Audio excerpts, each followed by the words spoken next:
What makes men approach girls? The first time Clara noticed it, she was sitting alone at a cafe. It wasn't the coffee that caught her attention or the music playing faintly from the speaker above. It was the look, that subtle flicker in a man's eyes when he's about to decide whether to come over or not. She saw it, the hesitation, the silent war between confidence and fear. And then, almost on cue, he'd approach. "Hey," they'd say, sometimes with a smile, sometimes with forced calm, like it took every ounce of courage to make the walk from their chair to hers. She always wondered, why me? Was it the dress, her face, her silence, or something less visible? Something magnetic and unseen? That's when she decided to turn it into an experiment. Clara was a psychology graduate student, and her thesis was on social approach behavior, the science of attraction, body language, and the unspoken triggers that make strangers cross a line between curiosity and action. So, she made a plan. Over several weeks, she went to different cafes, parks, bookstores, and even subway stations. Not to flirt, but to observe. She changed her posture, her expressions, her clothes. Sometimes she wore bright colors and smiled often. Other times, she stayed neutral, quiet, serious, almost distant. And the results were fascinating. When she looked approachable, smiling, making eye contact, sitting with an open body posture, men approached her almost predictably every few minutes. But when she sat quietly,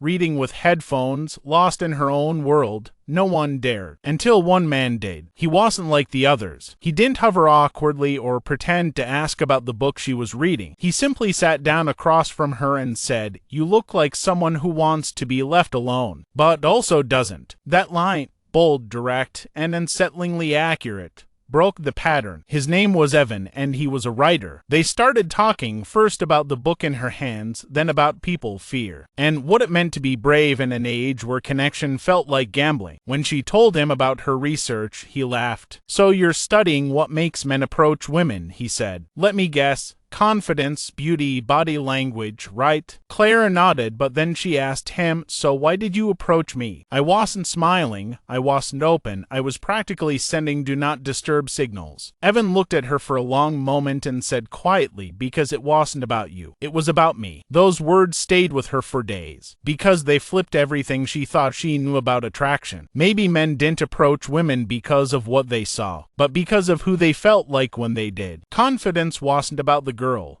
It was about the man's need to feel bold, validated, alive. Sometimes they approached to prove something to themselves, not to win someone else. Clara started digging deeper, interviewing men for her research, and the pattern became clearer. Most men approached not because they thought the woman was perfect, but because she represented something. Mystery, challenge, peace, or sometimes just kindness. She realized that approach behavior wasn't about attraction at all. It was about projection. Months later, Clara met Evan again by accident. He smiled like he had been expecting her. "Still studying human behavior?" he teased. She laughed. "Always." They talked again, but this time there was no pretense of psychology.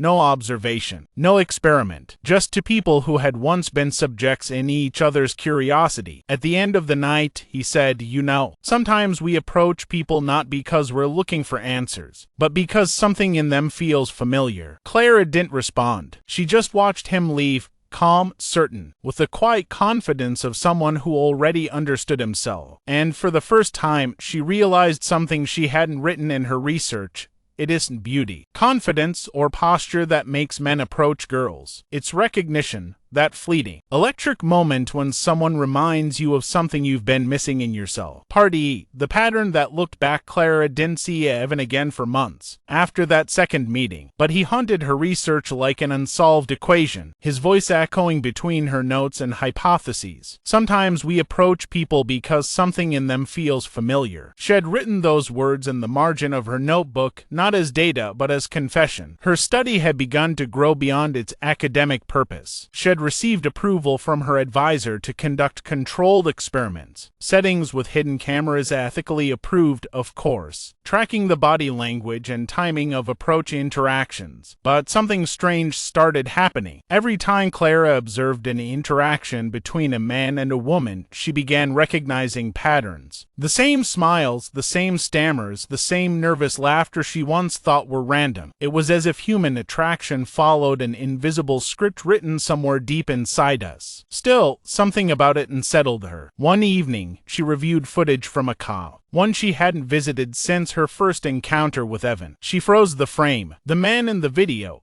tall, messy hair, dark coat, looked almost like him. He approached another woman, smiled, gestured the same way he had with her. Her pulse quickened. It couldn't be. She zoomed in. The face wasn't quite the same, but the movements, the energy, identical. Clara shut her laptop. For the first time, her research didn't feel like observation. It felt like obsession. She began to test a new theory. That attraction is not random. It's cyclical, that people seek the same types over and over again, chasing echoes of unresolved feelings. To prove it, she ran anonymous interviews. Men and women recounting their first impressions and failed relationships. The patterns were chillingly consistent. She reminded me of someone I couldn't forget. He made me feel like I did when I was young. I don't know why, but I felt like I'd met her before. Clara's hands trembled as she typed. Was it possible that everyone was just replaying old emotional loops, trying over and over to fix what once broke them? And worse, was she doing the same thing with Evan? Weeks turned into months and her paper neared completion, but something felt hollow. She had proven patterns, not meaning. She had data, not answers. So one night, she decided to test herself. She went to a bar, no notebook, no research plan, and sat at the counter watching. Men passed her by. Some glanced, some smiled.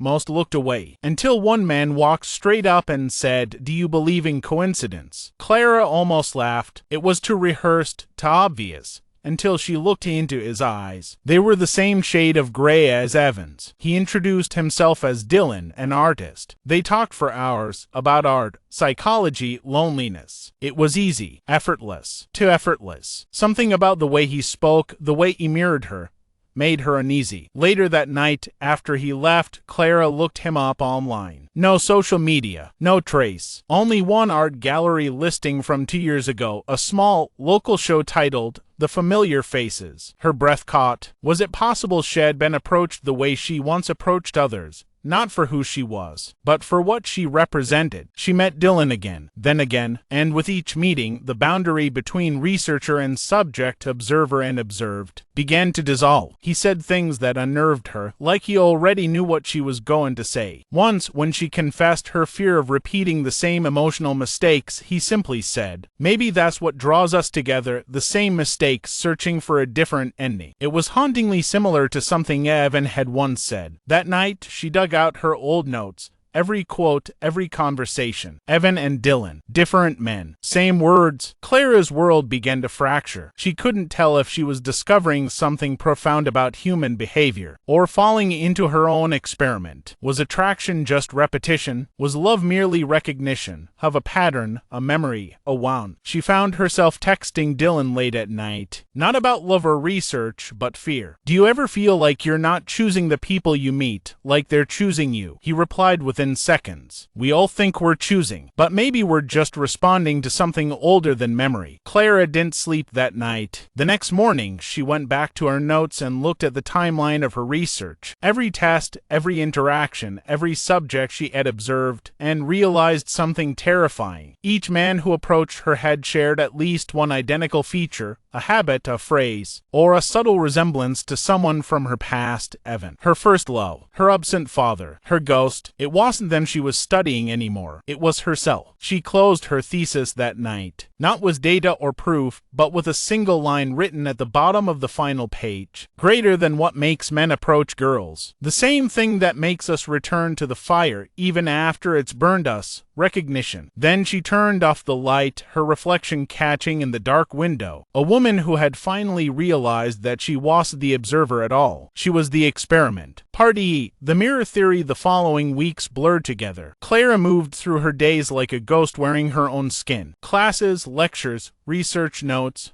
All of it continued, but her focus had splintered. She wasn't studying what makes men approach women anymore. She was studying why they always seemed to approach her. It began innocently, a man asking for directions on the street, a stranger complimenting her scar, the barista remembering her name. Small things, casual things. But soon it became pattern. Each encounter started the same way. The look, the hesitation, the smile, like a glitch repeating in the same simulation. She wrote in her notebook, "Greater than attraction may not be spontaneous. It may be reactive. Humans respond to mirrored fragments of their own unresolved selves." But even that explanation didn't comfort her anymore, because lately she felt like she was being mirrored. At night, she'd open her laptop and scroll through old recordings from her research footage. In one clip, a man she'd never noticed before sat behind her, staring not at his date, but at Clara herself. In another, a reflection in the cough window showed a shape, tall, male, almost familiar, watching her. Her stomach twisted. She replayed the footage over and over, frame by frame. Sometimes the shadow was there, sometimes not. Was it Evan, Dylan, or something else entirely? The next morning, Clara met with her advisor, Professor Halloran, a tall, soft-spoken man with too many degrees and too little empathy. He skimmed through her paper and frowned. "Clara, this isn't what we discussed. You were supposed to be studying behavioral initiation, not existential repetition." "I know," Clara said quickly, "but the data doesn't fit the traditional model. There's a cycle to it. Men aren't just approaching women randomly. They're drawn to something recognizable. It's like what?" Halloran interrupted, almost smiling. "Like they're looking for themselves." He set down her paper. "You're personalizing the data. That's dangerous in research." Clara swallowed. "Maybe. But what if I'm right?" He leaned forward, eyes narrowing. "Then you've stopped being a scientist, Clara. You've become a believer." That night, she couldn't stop thinking about that word, believer. She went back to her laptop, opening a file she'd never dared to revisit, the first recording of her and Evan in the car. She slowed it down, second by second. There,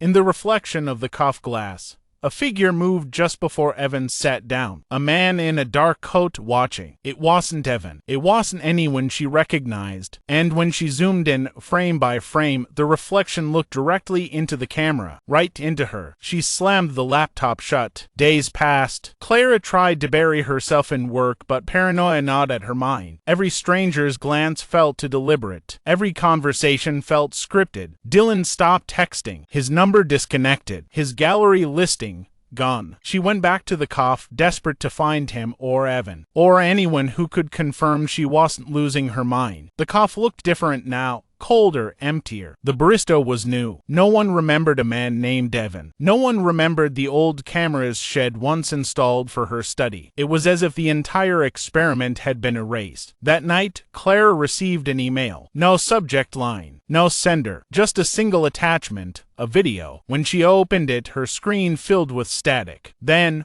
her own face appeared. It was footage from the cough years ago. Only this time, she wasn't sitting alone. Across from her sat Dylan, Evan, and behind them, the man in the dark coat. All three turned their heads at once and looked at her. The video ended. Clara's world shattered quietly after that. She stopped teaching, stopped answering calls. Her research notebooks filled with spirals, symbols, and phrases that only made sense to her. Patterns repeat until understood. He is not one man. He is the reflection. What makes men approach women is recognition of the self they lost. She began seeing the man in the coat everywhere, crossing streets, reflected in store windows, standing in crowds, always still, always watching. She knew he wasn't real. At least she told herself that. One evening, desperate to prove her sanity, Clara set up her camera again, this time in her apartment. She stared into the lens and began to speak. "Human attraction," she said softly, "is the study of echoes. We don't fall in love with new faces. We fall in love with familiar pain. Every man who ever approached me carried the same shadow. Maybe the shadow was never them. Maybe it was me." Her voice trembled. "I think I finally understand." She turned the camera toward the mirror across the room. There was no reflection. When her advisor came looking for her weeks later, he found her apartment empty. Her notebooks lay scattered, filled with scribbles that made no linear sense. Only one page stood out. A neatly written paragraph taped to the wall above her desk. "Greater than what makes men approach women. The same thing that makes the past approach the present. Unfinished recognition. We are not attracted to strangers. We are haunted by ourselves." The mirror beside it was cracked down the middle. In the reflection, if you looked closely, very closely. You could almost swear there was someone standing behind you. Epilogue, the recording that never ended. It was almost 5 years after Clara Evans disappeared, when her name resurfaced. A graduate student named Leah, fresh into the same psychology program, inherited Clara's old research drive while cleaning the archive lab. Most of the files were corrupted, strange flickers of static and fragmented audio. But one folder remained intact, titled simply, Attraction to Fafnal. Inside were dozens of videos, candid recordings of people sitting in cafes, libraries, public parks. Each clip began the same way, someone looking up, locking eyes with another person, smiling faintly. Each clip ended the same way too, with both people turning their heads toward the camera, as if they knew they were being watched. Leah assumed it was some kind of optical illusion, a camera malfunction, until she clicked on the last file. The timestamp read Livifidacto. It wasn't a recording, it was streaming. The image showed a dimly lit apartment, Clara's old one, according to the files. Leah leaned closer to the screen. The mirror on the wall was still there, cracked through the middle, and in that mirror she saw movement. A faint shape, a reflection that didn't match the room. Someone, or something, was standing just outside the frame, watching. Then, as Leah stared, the camera adjusted its focus. The shape stepped forward. It wasn't Clara. It was Leah herself, the same sweater, the same ponytail, the same nervous hand tucked into her sleeve. Her stomach dropped. She reached to close the laptop, but before she could, words appeared across the screen in a slow, glitched typeface. Greater than the experiment continues. The feed went black. Leah sat frozen for several minutes before shutting the laptop, but as she turned to leave, she caught sight of the reflective glass door of the lab, and in the reflection, behind her, stood a figure in a dark coat and